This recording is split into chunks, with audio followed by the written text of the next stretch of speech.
오늘도 우리가 추수감사절로 함께 자리를 했는데 때마다 정말 일마다 신실하게 돌보시는 우리 하나님을 다시 한번 찬양하고 영광 올려드리는 그 특별한 은혜의 시간 되기를 바라면서 우리 다시 한번 하나님께 영광의 감사 박수 올려드립니다.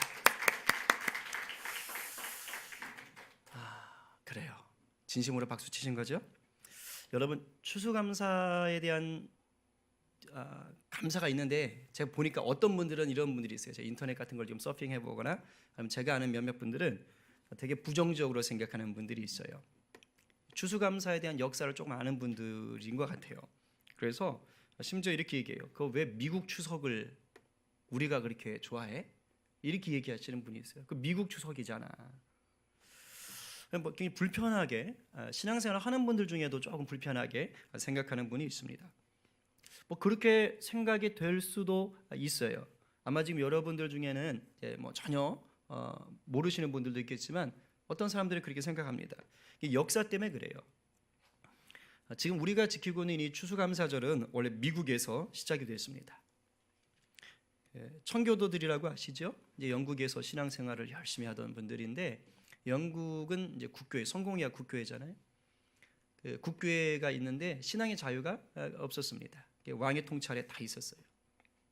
그래가지고 신앙의 자유를 찾기 위한 몸부림들이 좀 있었습니다.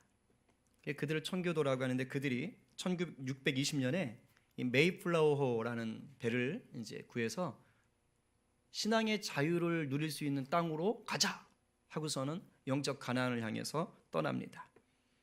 그래가지고 아주 긴 시간을 험한 항해를 거쳐서 땅에 도착했는데 그 땅이 바로 미국이에요. 미국의 동부 매사추세츠에 도착을 하게 됩니다. 근데 긴 항해와 또 전염병에 걸리는 바람에 102명이 떠났는데 그중에 44명이 바로 죽습니다. 그리고 씨를 가져왔는데 토양이 맞지 않아서 그 해에 농사가 완전히 망쳐버려요. 굉장히 어려운 시간을 보내는 것이죠.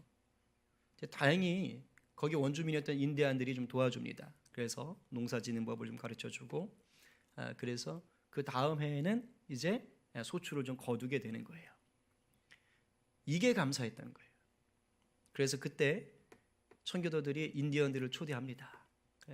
11월에 초대해서 같이 축제를 하는 거예요. 일주일 동안. 그러면서 그때를 추수감사절로 이제 시작을 하는 거예요. 그게 이제 유래가 된 겁니다. 그리고 링컨 대통령 때 이제 이것을 전국적으로 국경일로 제정을 하는 거예요. 11월 마지막 주 목요일. 그러니까 지금까지 그렇게 미국은 지켜지고 있는 것이죠. 이게 우리 한국으로 들어온 거예요. 언제 들어왔냐면 1904년에 들어왔어요. 1904년에 이제 그때는 이제 장로교 그 총회가 사회 총회 때 서경조 장로님이란 분이 건의를 한 거예요. 우리도 추수감사절을 지킵시다. 그래가지고 그때는 장로교만 지켰더랬습니다. 그때 이제 장로교단이 갈라지기 전이지요. 하나밖에 없을 때예요. 그래서 장로교만 11월 10일을 추수감사절로 지키다가 1914년에 한국에 들어와 있는 각 교단들 선교부가 회의를 하는 거예요. 그래서 우리 추수감사절을 같이 지키자. 그래서 결정을 합니다. 그래서 그러자. 그래서 그때부터 이제 11월 셋째 주 수요일로 정한 겁니다. 그러다가 지금 이제 우리가 11월 셋째 주 주일로 고정이 돼서 오늘까지 지키고 있는 거예요. 그러니까 이 역사를 좀 아는 사람들은 추수감사절이 그냥 미국에서 그냥 건너왔구나. 뭐 한국이 어느 장로님 하나가 지키자 그래가지고 시작된 거구나. 이렇게 단편적으로 생각할 수 있습니다. 그러나 하나님의 일은 그렇게 단순하게 시작되는 것이 아니에요. 각 교회가 또 교단들이 협의하고 고민하면서 결정한 사항들이죠. 그렇기 때문에 무조건 뭐 미국에서 건너온 족보 없는 절기네 하면서 배타할 것이 아닙니다. 왜냐하면 이 추수감사절도 성경에서 그 근거를 찾으려면 얼마든지 찾을 수가 있기 때문입니다. 성경에는 추수감사절이라는 말은 없어요. 그러나 구약시대에 보면 3대 절기가 있습니다. 반드시 지켜야 되는 절기인데 유월절, 그 다음에 맥추절, 하나가 뭘까요? 하나가 추수감사절이에요? 비슷하긴 해요. 누가 말씀하셨어요? 초막절이라고도 하고 수장절이라고도 하고 장막절이라고도 합니다. 다 같은 거예요. 수장절이라고 해서 이것을 지켜야 됩니다. 그런데 이 수장절이 오늘날 우리가 말하고 있는 추수감사절과 비슷합니다. 출애굽기 23장 16절에 보면 이 수장절에 대해서 이렇게 말씀합니다. 같이 읽어볼까요? 시작. 수장절을 지켜라. 이는 내가 수고하여 이룬 것을 연말에 밭에서부터 거두어 저장함이니라. 그죠? 그러니까 곡식을 연말에 이맘때쯤에 거둔다는 거예요. 추수하게 됐다는 것이죠. 그리고 그것을 이제 저장했으니까 감사로 지켜라. 그러니까 지금 추수감사절하고 비슷한 거예요. 당시 이스라엘 달력으로는 이게 일곱째 달인데 오늘날 달력으로 얘기하면 10월 중순 정도가 됩니다. 그러니까 엄밀히 말하면 우리 추석하고 좀 비슷하겠죠. 자, 레위기에 가면 이 수장절을 초막절이라고 그래요. 초막절이라고. 왜 초막절이라고 하느냐? 텐트 아시죠? 텐트, 장막. 요걸 얘기하는 거예요. 하나님께서 이스라엘을 이집트에서 구원하셔서 광야를 지나게 할 때 헐벗게 하지 않았다는 거예요. 하나님께서 초막을 짓게 하셔서 그곳에서 안전하게 보호하셨다. 인도하셨다. 이것을 너희들이 기념해라. 요걸 얘기하세요. 이게 이제 이 수장절하고 같은 기간인 겁니다. 그러니까 의미가 두 가지가 같이 들어가 있는 거예요. 우리 이 부분도 한번 말씀을 찾아보겠습니다. 레위기 23장 34절 해당되는 부분만 같이 읽어갈까요? 시작. 이스라엘 자손에게 말하여 이르라. 일곱째 달 15째 날은 초막절이니 여호와를 위하여 이레 동안 지킬 것이라. 너희가 토지 소산을 거두기를 마치거든. 여기까지 이제 장막절하고 똑같은 거예요. 수장절하고 똑같은 거예요. 자, 그다음 이레 동안 초막에 거주하되 이스라엘에서 난 자는 다 초막에 거주할지니 이는 내가 이스라엘 자손을 애굽 땅에서 인도하여 내던 때에 초막에 거주하게 한 줄을 너희 대대로 알게 함이니라. 나는 너희의 하나님 여호와이니라. 아멘. 자, 가을에 추수를 할 때에 하나님께서 같이 의미를 부여하신 게 뭐라고요? 너희들이 내게 구원받았었던 때, 광야를 헤매며 내게 보호받았던 그때를 기억해라. 그것 때문에 오늘날 너희가 뭐하고 있다는 거예요? 이 가나안에서 수확을 할 수 있었다. 추수를 할 수 있었다. 이 말입니다. 이렇게 보면 청교도인들은 굉장히 성경 지식이 뛰어난 사람들이에요. 그들 속에 이 추수감사절을 지킬 때 이 수장절을 염두에 뒀을 거라고 저는 생각합니다. 이들도 누굽니까? 신앙의 자유를 찾아서 영국이라는 곳에서 떠나 영적 가나안을 찾아왔던 자들이에요. 그리고 이제 신대륙에 도착한 자들이고 그들이 그곳에서 추수하여 이제 소출을 거둔 것이죠. 성경의 수장절의 의미가 그대로 들어가게 되는 거예요. 그러니까 자기들도 나그네였고 광야를 거쳐왔거든요. 나름대로는 성경 속에서 의미를 찾아서 추수감사절을 자기들 식으로 아마 만들어서 지킨 것일 겁니다. 그렇기 때문에 우리가 오늘날 이 추수감사절을 지킨다는 건 바로 이러한 배경 속에서 우리가 성경적인 근거를 가지고 수용하고 있다 생각하시면 돼요. 괜히 문화 사대주의 여겨서 스스로 자존감 낮은 얘기를 할 필요가 없어요.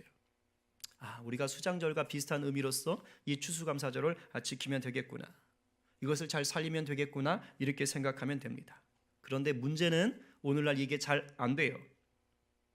추수감사절이라고 하면 일단 추수가 뭐가 와야 되잖아요.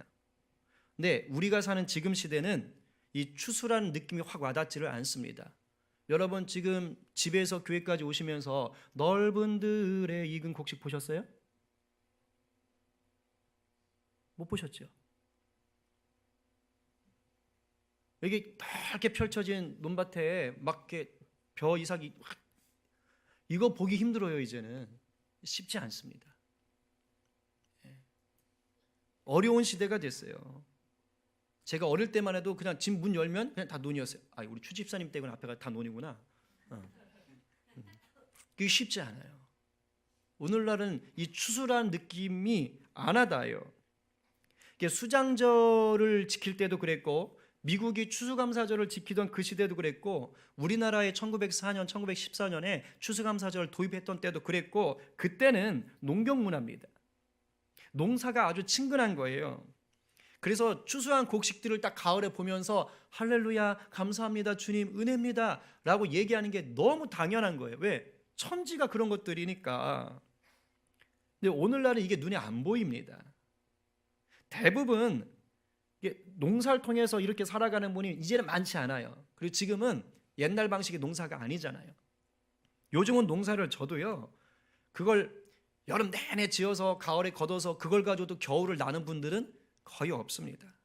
우리 공동체 안에 농사로 생계 유지하는 분 있으세요? 없잖아요. 한 분도 없어요. 있나? 없어요.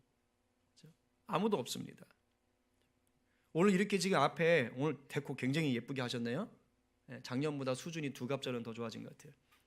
굉장히 이쁘게 하셨어요. 이거 집에서 직접 따오신 분? 한 분, 두 분. 이걸 소규모로 키우시는 거죠? 장에다 팔고 이런 거 아니죠? 대부분 다 어떻게 할까요? 사와요. 사와서 진열하는 겁니다. 내가 1년 내내 수고한 것에 수확물을 가져와서 주 앞에 드리는 게 아니에요.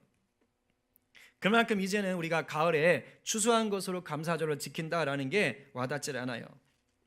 그렇다면 추수감사절을 어떻게 우리가 지켜야 되느냐? 이제 넓은들의 이근고식 찬양을 해도 와닿질 않거든요.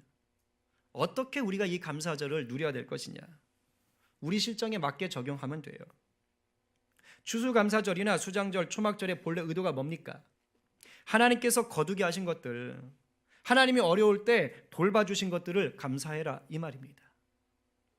우리가 바로 이걸 감사하면 되는 거예요. 올 한 해를 살면서 하나님께서 여러분들에게 주신 것이 무엇이 있습니까? 요즘은 정기적으로 월급을 받는 개념이죠. 그러면 정기적으로 들어오는 수입이 있을 겁니다. 어떤 물건들이 있을 것이고, 올해 땅을 좀 사신 분은 땅이 있을 것이고, 이사를 갔거나 건물을 좀 사셨다면 그런 것들이 있겠지요. 동산, 부동산들이 있겠지요. 또 뭐 있습니까? 건강, 지금 지키고 있으면 건강이 하나님 주신 것이고, 자녀들 건강하면 자녀들 또 주신 것이고, 이제 차영 집사님 곧 그죠? 추수감사절 기념으로 로리가 하나님 주신 자녀로 이렇게 자녀도 주시고, 이 모든 것이 다 주님이 주시는 것들이에요. 아마 올해 들어서 새로 알게 된 사람들이 있다면 그분들도 하나님께서 새롭게 만나게 하신 하나님이 주신 사람들이죠.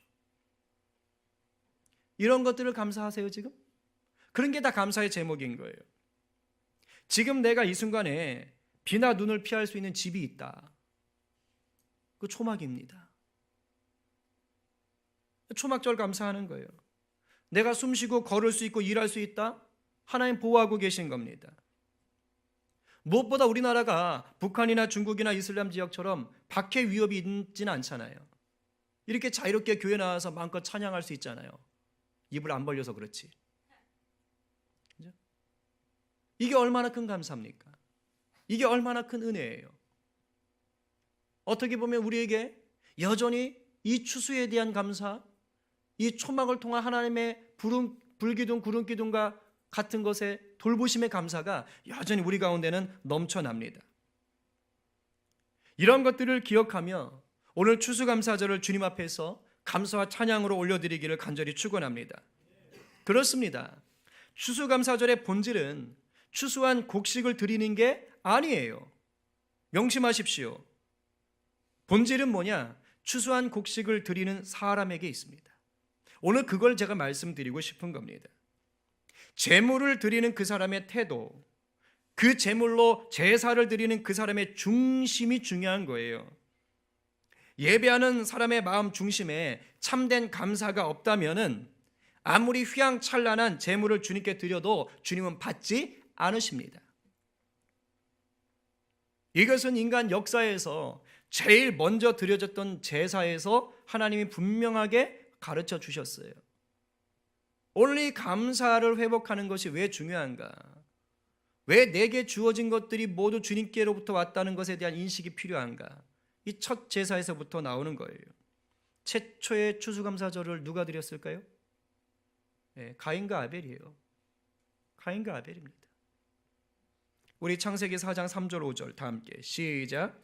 세월이 지난 후에 가인은 땅의 소산으로 제물을 삼아 여호와께 드렸고 아벨은 자기도 양의 첫 새끼와 그 기름으로 드렸더니 여호와께서 아벨과 그의 제물은 받으셨으나 가인과 그의 제물은 받지 아니하신지라.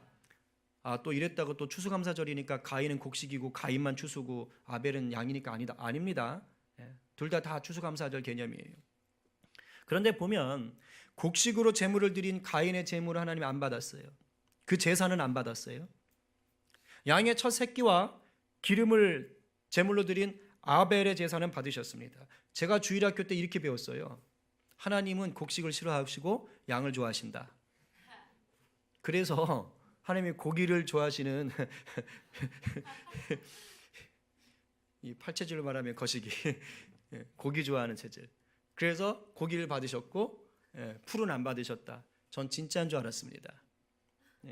근데 나중에 알았죠. 그건 잘못 배운 거다.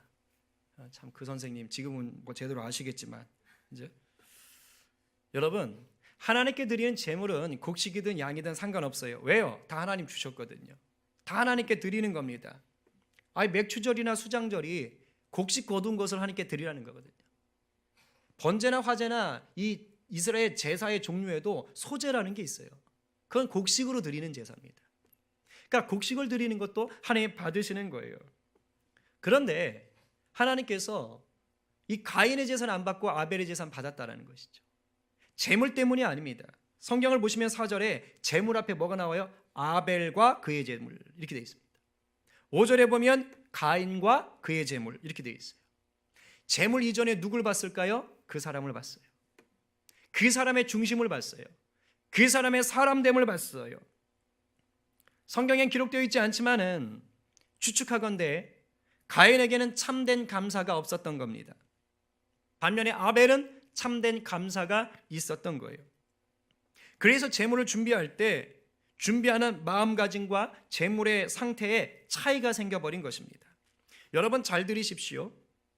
마음과 태도를 어떻게 하느냐에 따라서 하나님께 드리는 제물의 가치가 달라집니다. 이 말은 돈을 많이 낸다, 적게 낸다, 좋은 것을 드린다, 싼 걸 드린다 이 개념을 얘기하는 게 아니에요.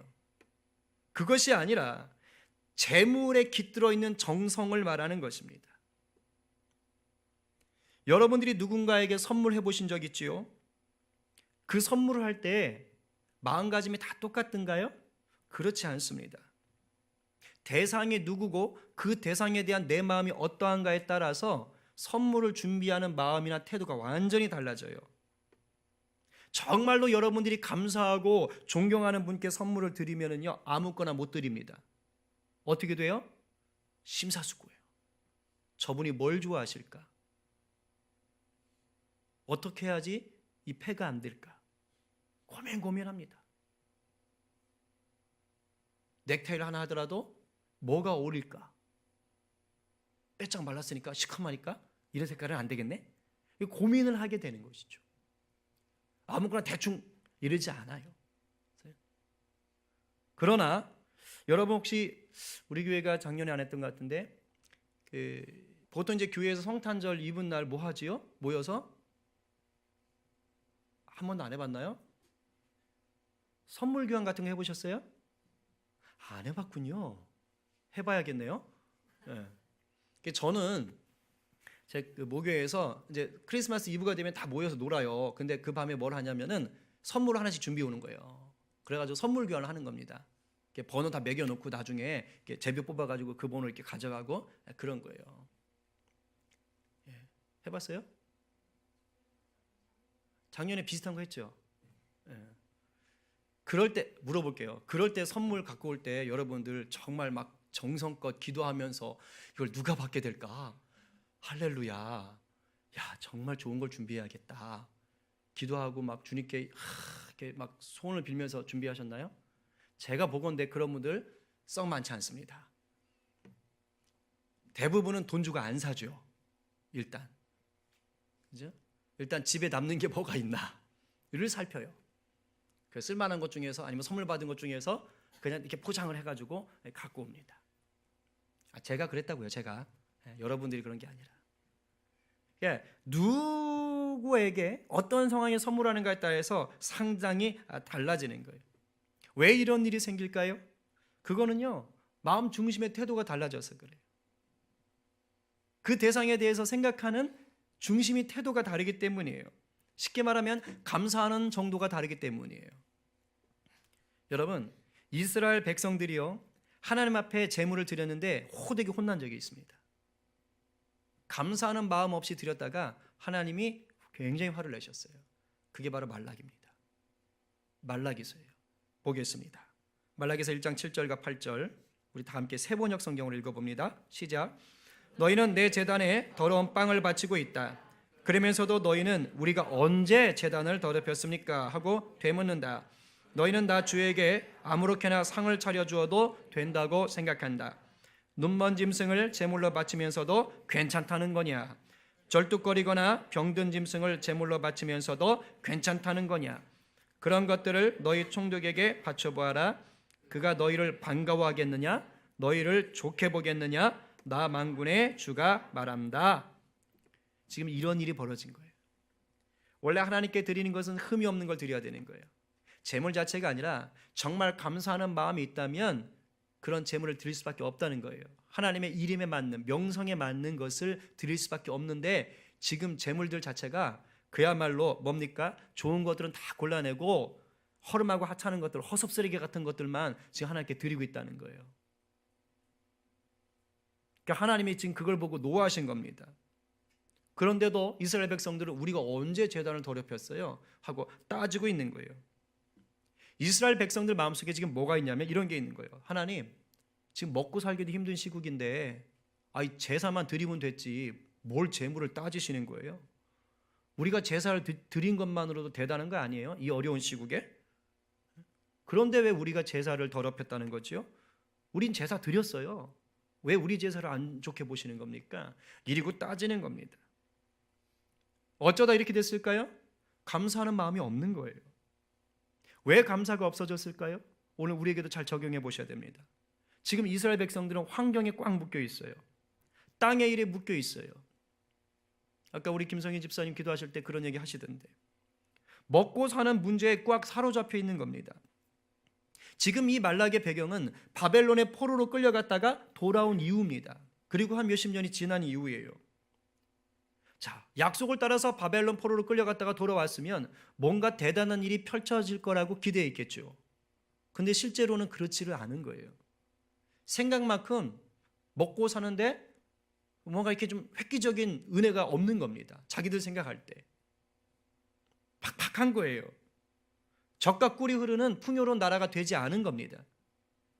그러니까 바벨론에서 돌아왔는데도 불구하고 포로 신세에서 벗어났는데도 불구하고 감사하는 마음을 갖지 못하고 있는 거예요. 오히려 삶이 조금 힘들다 보니까 거기서 내가 좀 더 잘 살아보려고 아웅다웅 지금 다투고 있는 그런 상황인 겁니다. 그러니 마음이 차가워져서 하나님께 마땅히 드려야 될 것들의 마음이 결과가 우스워진 것입니다. 오늘 사는 우리에게 이런 모습이 그대로 드러날 수가 있어요. 현실에 붙잡혀서 하나님을 향한 참된 감사를 잊을 수 있어요. 교회에 헌금은 하는데 얼마나 하는 게 중요한 게 아니에요. 마음에서 우러나는 감사로 드리지 못할 수 있다 이 말입니다. 헌금을 안 하면 괜히 벌 받을까 봐 의무감으로 할 수도 있고 교회가 어려우니까 나라도 도와야지 굉장히 인간적인 마음으로 할 수도 있어요. 이런 것은 온전한 감사의 표현이 아니라는 거예요. 하나님이 지금 헌금뿐만이 아닙니다. 교회 봉사나 예배에 나오는 것도 똑같습니다. 감사해서 섬기고 감사해서 예배해야 되는데 마지못해서 할 수 있다는 거예요. 안 가면 찝찝하니까 나라도 이 일을 해야 되니까. 이것은 병든 제물을 드리는 것과 똑같은 것입니다. 우리가 마치 하나님께 선심을 쓰듯이 그런 식으로 하나님 앞에 헌금하고 봉사하고 예배하는 모습이 있을 수 있다는 것이. 이래서는 감사를 하긴 합니다. 그런데 형식적인 감사가 나와요. 제가 가끔 찬양 끝나고 나면 하나님께 영광의 박수 올려드립니다 하지요? 정말 영광의 박수를 올리시나요? 학습됩니다. 그것도. 아, 빠른 거 끝났구나. 박수 쳐야지. 무의식적으로 칩니다. 이런 분들이 있을 수 있어요. 감사에 대한 표현이 이런 식으로 나올 수 있다는 것입니다. 하나님 오늘 그거 지적하고 계신 거예요. 오늘 시편 본문이 그거 얘기하고 있는 겁니다. 너희들이 가져오는 재물 가지고 내가 뭐라고는 하지 않을게. 왜? 너희들은 나한테 항상 헌금하고 있어. 나한테 재물 드리고 있어. 나한테 봉사하고 있어. 내가 그거 자체를 탓하고 싶지 않은데 너희들에게 감사가 빠졌네. 재물은 가져오는데 너희들이 나를 향한 마음이 없어. 내가 언제 염소의 피를 먹드나? 내가 언제 황소의 고기를 뜯어 먹드나? 이거 얘기하고 있는 겁니다. 지금 하나님이. 내가 원하는 건 너희들의 마음이야 라고 얘기하는 거예요. 내가 재물이 필요해가지고 손 벌리는 그런 신 아니다 나는. 왜? 이 세상 모든 만물이 다 내 건데, 내가 너희들한테 준 건데 내가 왜 그걸 너희들한테 뺏겠니? 이 얘기하고 계신 거예요. 하나님이 정말 원하는 건 우리들의 마음이에요. 하나님을 정말로 사랑하는 그 마음을 받고 싶은 거예요. 재물은 뭐냐? 하나님을 사랑하는 그 마음, 하나님을 감사하는 그 마음의 표현인 겁니다. 하나님을 사랑하면 사랑할수록, 감사하면 감사할수록, 존경하면 존경할수록 하나를 준비해도 다른 거예요. 비싸든 싸든 크든 작든 내 마음의 중심이 다른 거예요. 그래서 과부의 두 렙돈을 예수님이 정말 귀한 예물로 보신 겁니다. 오늘 우리 가운데 그러한 마음이 있는가를 주님이 물으시는 거예요. 오늘 보면 14절에서 감사로 하나님께 제사를 드리며 지존하신 이에게 내 소원을 갚으라라고 말씀하시는 겁니다.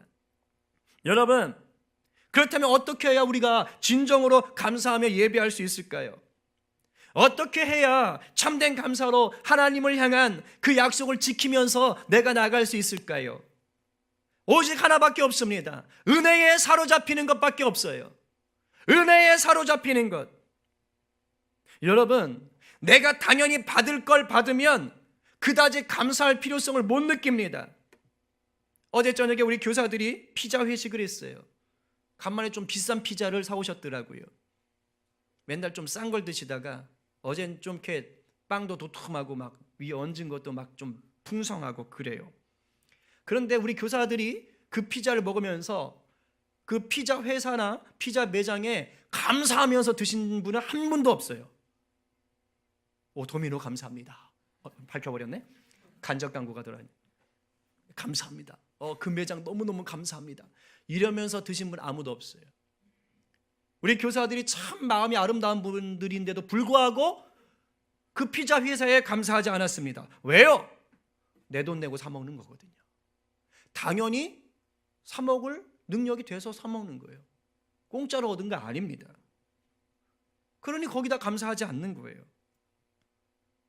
내 능력으로 모든 것을 다 했다고 생각하면은요, 감사의 마음이 별로 안 생깁니다. 오히려 사람들이 나한테 감사의 말을 해야지, 이런 생각이 들어요. 그런데 여러분이 정말 감사하는 마음을 느낄 때가 언제예요? 내 힘으로 해결하지 못하는 걸 누가 해결해 줬을 때입니다. 그때 감사해요. 그때 진심으로 감사의 마음이 나오는 거예요. 이게 뭘까요? 은혜의식이에요. 은혜의식. 나로선 도저히 할 수 없는 것을 하나님이 하셨다. 이게 내 삶을 사로잡는 거예요. 하나님께 대하여 참된 감사를 올려드릴 수 있는 유일한 길은 바로 우리 삶에 부어지는 이 하나님의 은혜를 인정하며 사는 겁니다. 우리 삶에 부어지는 하나님의 은혜가 뭡니까? 그것은 예수님의 십자가의 죽음을 통해 확증하신 바로 하나님의 사랑이에요. 이것이 우리 가운데 날마다 부어지지 않으면 감사요? 안 나옵니다. 로마서 5장 8절은 우리에게 뭐라고 말씀하십니까? 다 함께 시작. 우리가 아직 죄인 되었을 때에 그리스도께서 우리를 위하여 죽으심으로 하나님께서 우리에 대한 자기의 사랑을 확증하셨느니라. 아멘이세요? 아멘. 이것이 은혜의 사랑임을 고백할 수 있어야 돼요. 저는 이 로마서 5장 8절 말씀을 볼 때마다 너무너무 은혜가 돼요. 너무너무 감사해요. 왜? 내 힘으로는 절대 죄를 씻어낼 수 없으니까. 내 스스로는 절대 죄를 해결할 수 없으니까. 그런데 그때 예수님이 아니었다면 난 지옥에 갈 수밖에 없는 그런 운명인데, 예수님을 통해서 내가 하나님의 사랑을 입은 거예요. 그리고 천국의 소망을 갖게 된 겁니다. 그 소망으로 오늘을 살 수 있게 된 거예요. 이게 은혜인 겁니다. 여러분, 저 구원 역사가 뭘 의미하는 줄 아세요? 예수님의 십자가를 통한 천국의 소망이 뭘 의미하는 줄 아세요? 내가 천국 가네? 내 구원 받았네? 단순히 이런 게 아닙니다.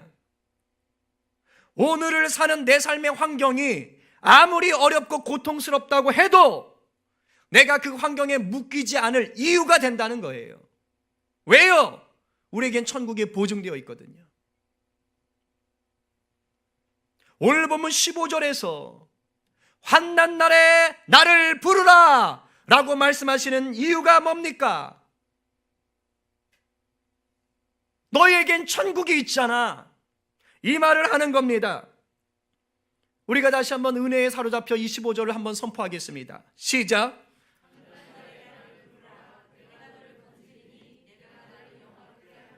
아멘이에요? 여러분이 어렵고 고통스러울 때 하나님을 불렀는데 하나님의 아무 능력이 없어, 하나님의 도울 힘이 없어, 그런 존재라면 부를 이유가 있어요? 없지요. 김 빠지는 일이지요. 헛수고지요. 바보 같은 짓이지요. 근데 하나님이 저렇게 말씀하실 때는 이유가 있는 거예요. 로마서 8장 32절에 자기 아들을 아끼지 아니하고 우리 모든 사람을 위하여 내주신 하나님께서 어찌 그 아들과 함께 모든 것을 우리에게 주시지 아니하겠느냐. 아멘입니까? 아멘이지요. 아멘이지요. 여러분, 이미 예수님을 통해서 우리를 양자 삼으신 하나님이 전능하신 분인 겁니다. 환난 중에도 결코 홀로 두지 않겠다고 약속해 주시는 거예요. 내가 너를 반드시 건지리라 지금 약속해 주시는 거예요.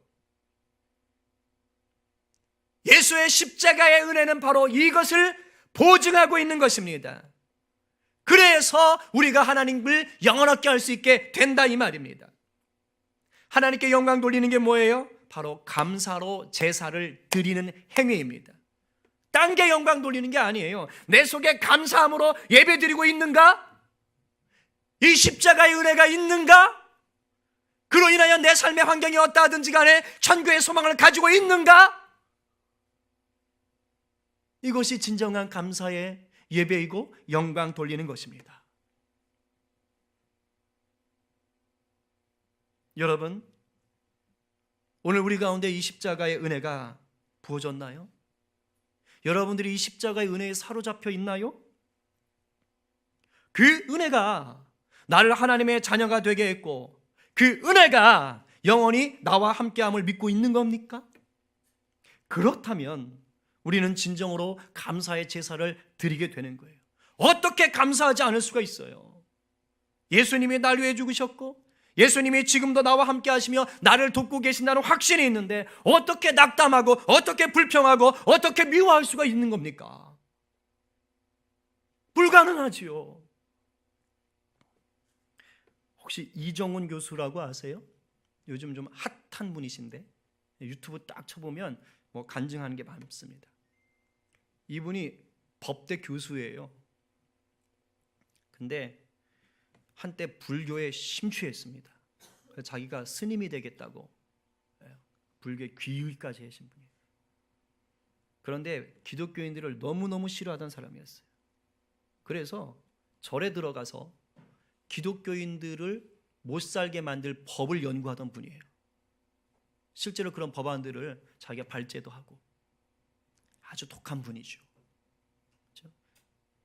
사도 바울 같은 사람. 다 죽여버리려고 막 그런 머리도 없어요. 아주 그냥 그런 분입니다. 근데 그분이 절에 있다가 예수님을 만났어요. 조금 아이러니합니다. 강권적으로 만났어요. 그래서 다 접고 나옵니다. 그리고 완전히 사람이 바뀌어요. 다른 사람이 돼요. 예수님 생각하면 눈물이 나고 사랑이 넘치고 감사가 넘치는 사람이 됐어요. 근데 어떤 사람이 그분을 보고 이런 말을 했다 그래요. 하나님께서 얼굴 성형도 해주시나요? 예수 믿기 전과 예수 믿은 후가 완전히 달라요. 이 말을 하더랍니다. 여러분, 은혜는요, 마음만 바꾸는 게 아니라 얼굴도 성형해 줍니다. 성형외과 안 가셔도 돼요. 진짜로. 저는 많이 봤어요. 진짜 예수님을 만나서 이 은혜 속에 푹 빠지니까요, 생각이 바뀌고요, 말이 바뀌어요. 말이 바뀝니다. 그리고 행동이 바뀌고 결정적으로 얼굴 표정이 바뀌어요. 놀라운 변화예요. 공짜입니다. 이거 성형외과 돈 안 갖다 줘도 돼요. 공짜로 굉장히 아름다운 얼굴로 성형할 수 있는 방법이 있습니다. 은혜 속에 잠기는 거예요. 그 은혜 속에 들어가서 감사의 삶을 살기 시작하는 겁니다. 그러면 인생이 바뀌는 거예요. 그래서 제가 절 생각해도 그래요. 비록 못된 신앙이었지만 하나님을 인격적으로 만나기 전에는 저 역시 환경에 꽉 붙잡혀 있었어요.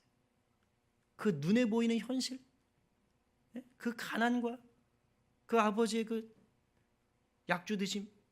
요즘은 저희 아버지가 설교를 들으실 수 있기 때문에 말을 가려서 여러분들 가운데도 그런 환경들 경험하는 분들이 있잖아요. 지금도 그런 광야의 때를 지나가는 분이 있잖아요. 근데 한때는 제가 그랬다고요. 얼마나 부정적이었나 몰라요. 말에 가시가 있었어요. 얘기했잖아요. 제 말 때문에 저 고등학교 때 고등부 아이가 안 나왔다니까요. 상처받아서. 제가 그렇게 독한 놈이었나 봐요. 그땐 그랬어요. 막 저주하고. 근데 예수님을 인격적으로 만나고 나니까 그게 안 돼요. 하려고 해도 안 돼요. 제가 어제 이 설교를 준비하면서 우리 성림교회 온 게 왜 이렇게 감사한지, 왜 이렇게 은혜인지, 나 같은 놈이 어떻게 이렇게 좋은 곳에 왔나, 기적이다. 여러분들은 잘 모르시겠지만 제가 공부한 신대원에서는 제가 제일 잘 나갑니다. 지금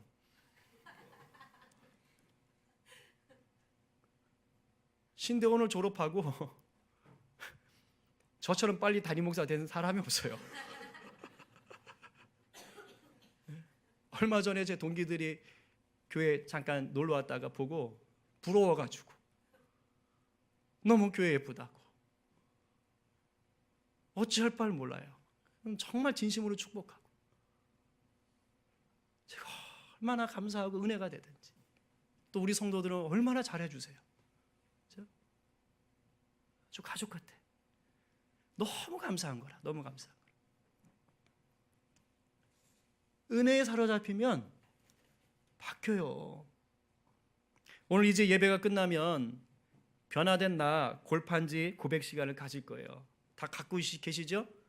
벌써 성미 급한 분은 뜯어본 분도 있을 텐데 뜯지 마세요. 그 안에 보면 아주 중요한 황금빛 골판지가 들어있어요. 알겠어요? 이거 단순한 이벤트 아닙니다, 여러분. 특별한 은혜의 고백이 되는 거예요. 예수님의 은혜를 깨닫기 전에 여러분 모습과 예수님의 은혜를 깨달은 후에 여러분 모습을 적어야 되는 거예요. 그렇기 때문에 여러분이 골판지 앞뒤에 적는 그 한 줄짜리 그 고백은요, 뭔지 아세요? 여러분의 엑기스 신앙 고백인 겁니다. 단 한 줄로 정리해내는 여러분 신앙 간증인 거예요. 여러분들이 변화되기 전을 적어놓고 골판지를 뒤로 돌릴 때 바로 그때 뭐가 나타나는 거예요? 뭐를 선포하는 거예요? 여러분 인생 가운데 역사하신 예수님의 은혜를 선포하는 겁니다. 내 인생을 바꿔놓으신 예수님을 여러분이 골판지 돌릴 때 선포하시는 거라고요. 얼마나 은혜로운 시간이 돼야 되는지 아세요? 오늘 그런 은혜가 여러분들 가운데 있기를 바라요. 혹시 은혜에 사로잡히면서 멀어졌던 분들, 다시 갈망하세요. 딴 거 없어요. 세상의 것들에 은혜 구하지 마십시오. 내가 죄인이었을 때에 나를 구원하신 예수님 그 십자가를 생각하세요. 영원히 지옥에 갈 수밖에 없는 나를 천국 가게 하신 그 예수님, 그 예수님의 은혜를 다시 붙잡으세요. 그럼 감사가 절로 나와요. 그 감사를 하기 시작하면 인생이 바뀝니다. 진짜로 바뀝니다. 정말 이 땅에서 잘 살고 싶으세요? 예수님의 은혜 가운데 사로잡히세요. 그리고 감사하십시오. 절대 버려두지 않습니다. 먼저 붙잡아야 될 것들을 붙잡으셔야 됩니다. 감사가 넘치는 성도가 삶을 하나님이 기뻐하시는 산 제물로 올려드리는 것이에요. 이런 사람이 인생의 어떠한 환난과 고통 속에서도 하늘의 승리를 경험하며 하나님께 영광 돌리게 됩니다. 저와 여러분 모두가 날마다 감사가 넘쳐나서 하나님을 영화롭게 하는 인생 되기를 간절히 축원합니다.